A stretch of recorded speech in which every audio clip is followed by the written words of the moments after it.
Okay.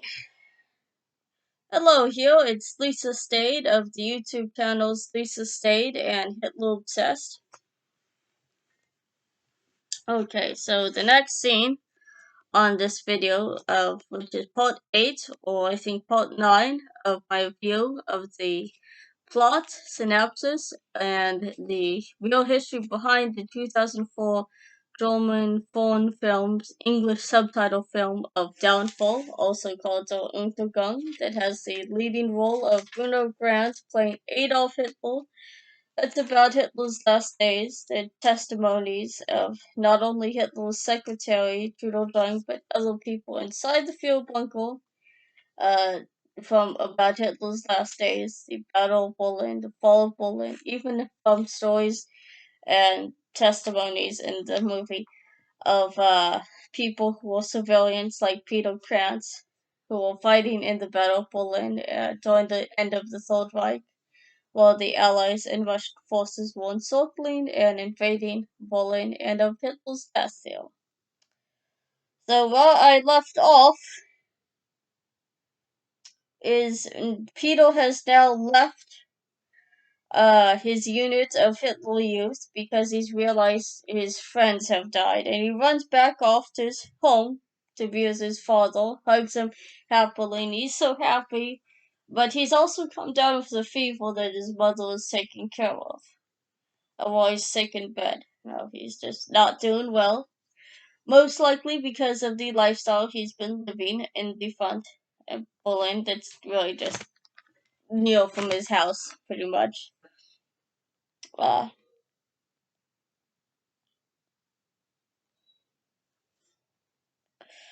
and the next scene Hitler was seen was having dinner there with his secretaries, Trudeau Chang, several of his generals, the female German Luftwaffe pilot of Reich, and the other general there. And he eventually gets notified about, like I mentioned before, Himmler's suggested negotiation pact with the Allies, and Hitler is notified about this and screams at the top of his lungs about Himmler being so loyal and now betraying him to the Allies. And he tells everyone to leave the table, like dinner is done. The only two that can stay is the general that came with the Luftwaffe female pilot that crashed a plane that's staying in the field bunker that wants to die. He ends up telling them to get rid of Himmler, and Hitler does bring up, like he usually does, his real conspiracy thinking about the Jewish people trying to set up some gigantic ploy to get rid of him and capture him and kill him, because Hitler's just runs on this stuff like it's the equivalent to oxygen.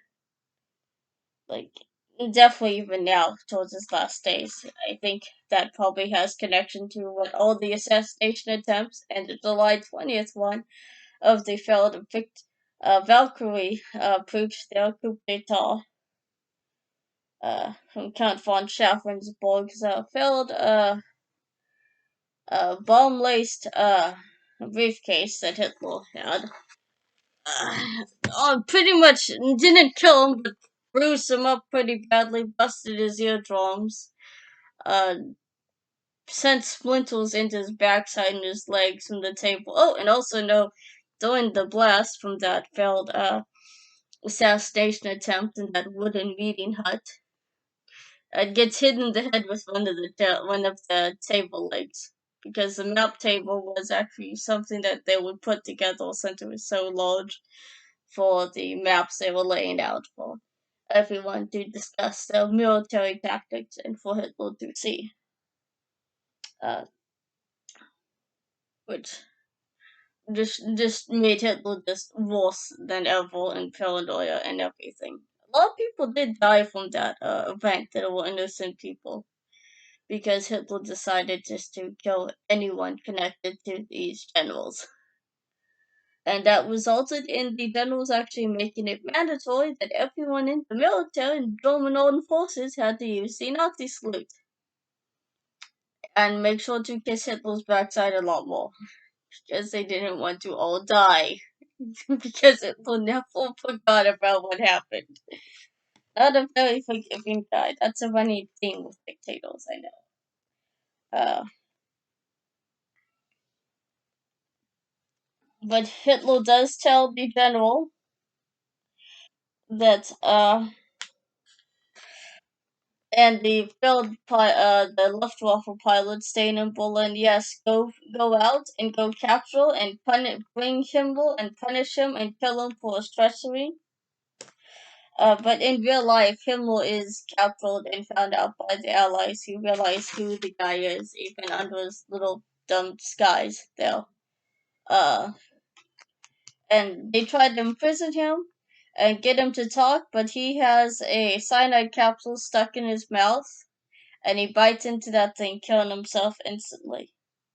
So, in other words, is he probably knew that if Hitler got a hold of him from the Allies, he was dead, and if the Allies got a hold of him, they would get intel and actually kill him too. So he just decided, screw it, all hope is lost. I won't get saved because he wanted to save his own neck too, just like everyone else in Zodwijk would just abandon Hitler. And that was probably a good thing because Hitler was Hitler.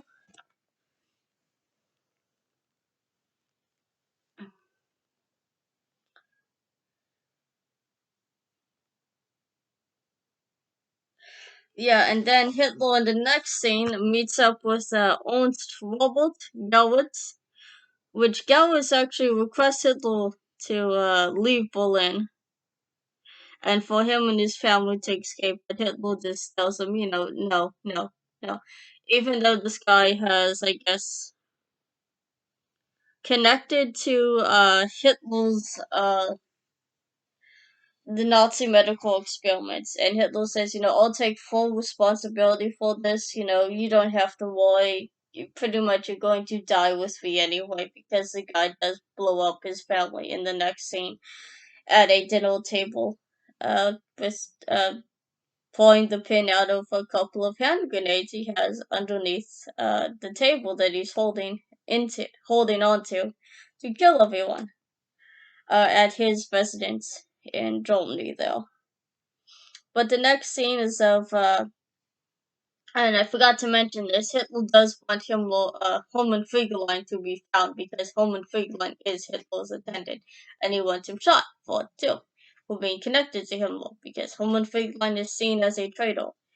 And Gunchi says, well, we don't know where he is, and Gunchi turns up in the next scene after Ernst Robert Gauss leaves there from Hitler's office or whatever, to tell Hitler that Gunchi is gone. Not Gunchi, the hell. Tell Hitler that Hermann Fegelein has left the fuel bunker and is nowhere to be found. And this is another scene that's been done to death in Prodigies, where Hitler just screams, Fegelein, Fegelein, Fegelein, and wants the guy found. Go find him. I don't care where. I'll turn over every stone and find him, bring him back to me, and have him shot. Uh,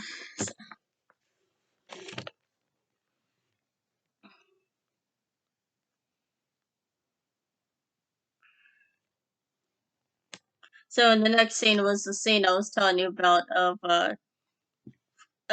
Growitz killing his whole family at the dinner table.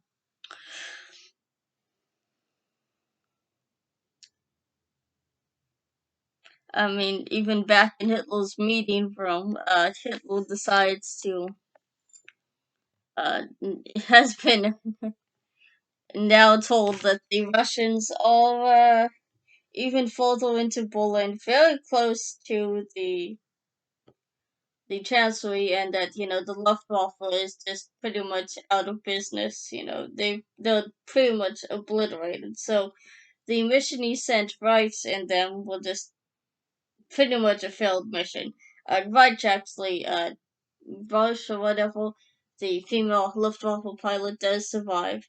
The guy she brought with him actually had a broken bone that he had, or was it he was shot when getting into the plane from Russian artillery, before he turned up being treated for his wound at the fuel bunker. Uh, so. Oh, and yeah, that no more supplies can be sent to save anyone. No more ammunition, no more artillery. The war is just done for. And even though Hitler is still thinking and hoping, hey, everything's good, let's have good vibes, everything will turn out well.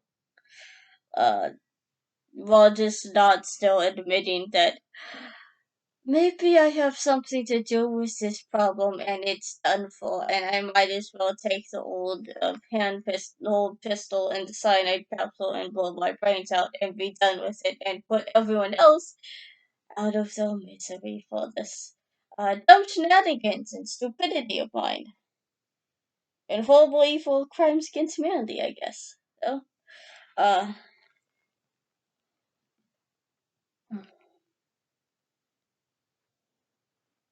I mean, Hitler ends up, telling his generals, who at the time all what this is, that General Rank is gonna be back with more much needed supplies because everyone's like, everything's lost. Hitler might as well expect this and admit it and deal with it like a dignified German would do, which in their case would have been like killing yourself,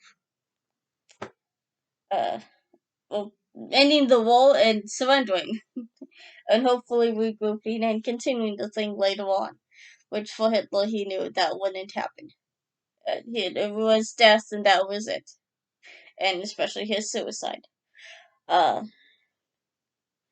but Hitler, yeah, does tell his generals that yes, General Rank will come back with some supplies and fight off the Russians, just to hopefully get them to not be so pessimistic or such pacifists or quitters or just downy devils. I guess though.